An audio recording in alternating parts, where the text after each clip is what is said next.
Alright, what's up beautiful people? My name is Brian Kennedy and I'm back again with another helpful video for my YouTube family out there. Before we start talking about what this video is about, which I'm pretty sure you know because it's in the title, we passed 400 subscribers on this channel. So, how are you? You ate breakfast? Already at work? Maybe looking for an excuse to be on YouTube? Well, hopefully this video gives you everything and more. In this video, we're gonna be talking about consistency and how I am able to stay consistent with the strategy that I use. If you're getting into YouTube or you're already a YouTuber and you need a little help in the consistency department, then this video is definitely for you. So let's get started.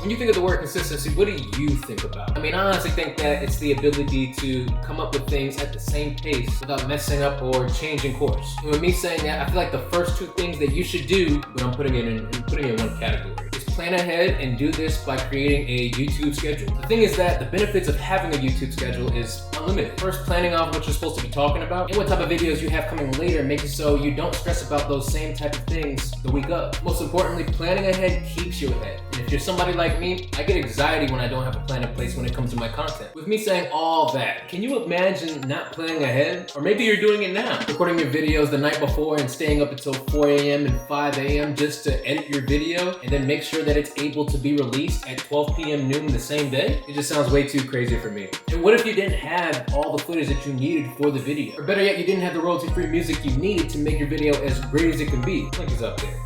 The thing is, if you don't plan ahead, this YouTube thing is just going to be a lot harder. I'm not saying that happens in every case, but for the majority, recording and editing on the fly, especially if you don't regularly use your equipment and post-production software, it can make your life a little bit of a hell to live with. That's why it's important to do whatever you can to make sure that your life is as easy as it can be when it comes to this YouTube thing. And that first thing is planning ahead and creating a YouTube schedule that just works with you. With this, I'll add a little screen capture to show you guys what my schedule looks like and how I plan these videos that I do for this channel. Maybe it might help out you guys to understanding what I mean when it comes to a schedule. Now that I think about it, I used to hate when my professors wanted me to do an assignment and they had all those expectations yet no examples. They wanted a 5-page paper explaining something stupid and had expectations on page format and blah, but never would provide a reference to go off of. Yeah, here you guys go. I'll show it again for the ones in the back of the class. But with that being said, let's check out my second step in my strategy to become consistent on YouTube. Oh wait, a quick bonus tip is the fact that everybody should be uploading their videos a day early. By uploading a day early, you can make sure that your video has its tags, descriptions, the perfect title. You can make sure that it has an end card and its cards. And you can make sure that your video doesn't have any mistakes or problems uploading early. Because doing it last minute can ensure a lot of problems to come to your process and could possibly make your video be delayed. Alright peoples, my second step to consistency here on YouTube is to make sure that you do record more than one video in one sitting. Think about it, the time that it makes to make your videos. How long does it take? Maybe an hour? 2 at best, but I mean, not unless you're doing projects that consist of multiple days of shooting. So why don't you think about recording multiple videos a day? You're able to double your work progress in one sitting so you can place that energy somewhere else. When I think about the benefits that come from recording ahead of time, I think about catching a flight or being on vacation. When you're away from your desk and you don't have your video equipment with you, but you don't want to create the inconsistency on your channel, recording 2 or 3 videos prior can make sure that you stay on track even though you're not there. YouTube even helps us creators with this by being able to do batch uploading on the site. You can record and edit your videos and upload them to YouTube and schedule them for a later day. How simple is that? And if you think the way that I think, you can record all your videos in 1 month, edit them, upload them to YouTube, and you can schedule them throughout the month to make your life so much simpler. So that way you can have the rest of the month to relax, or you can go on that family vacation that you always wanted to. Or maybe you just want to go out of commission for 2 weeks. Or honestly, you can work ahead because you still can. Imagine working ahead to where you get like half the year done in a month. That'd be wild. And all you have to do is just schedule the videos. I mean, I'm not gonna do that. That's thinking way far ahead. Being honest, I don't know if anybody can figure that much content on the spot. The most important thing for me is to have free time whenever. You know, I don't want this build up to where I feel like I don't have fun anymore and this feels like work.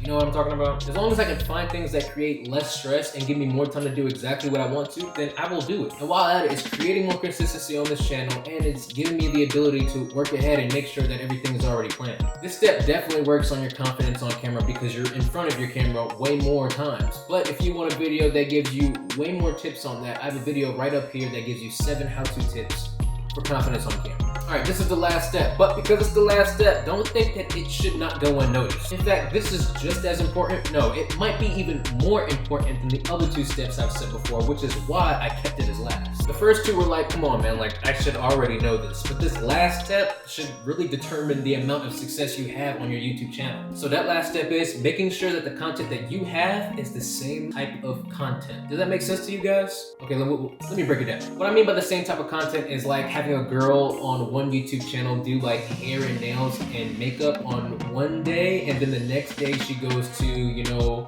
winter tires for a Jeep. Does that maybe make a little bit more sense to you guys? Like I do travel, camera, and some YouTube tips on this channel, but if I was to stop that and start doing some gaming on this channel, I feel like a lot of you guys would unsubscribe. One thing that you can do to make sure that your audience doesn't get this impression is by simply just telling your audience what your channel is about. If you like doing tech reviews, but you dabble into the gaming a little bit, let your audience know. The thing is that you don't want to create a disconnect from the already established viewers that you have on your channel and the type of content that you just want to upload on YouTube. So, saying that, make sure that the content that you upload to your YouTube channel is relevant to the channel as a whole, because that will create some consistency for you. Trust me, I promise you that these steps will be relevant years to come. I'm pretty sure that they're gonna be relevant even if I become like some big dude on YouTube. The process never changes, it's just the words that we use that does. Alright you guys, that's just about everything I had to say in this video. If I provided some value in this video, make sure to let me know down there in the comments. And if you're not worried about being consistent, remember that you don't necessarily need it. It's just that the odds of you gaining subscribers on this platform while not being consistent is even more slim than you being consistent on YouTube. But if you like this video, make sure to give it a like, and you can subscribe by hitting that red button down there. My name is Brian Kennedy, and this video was my 3-step strategy to be consistent on YouTube. I'll make sure to see you in the next one. Peace!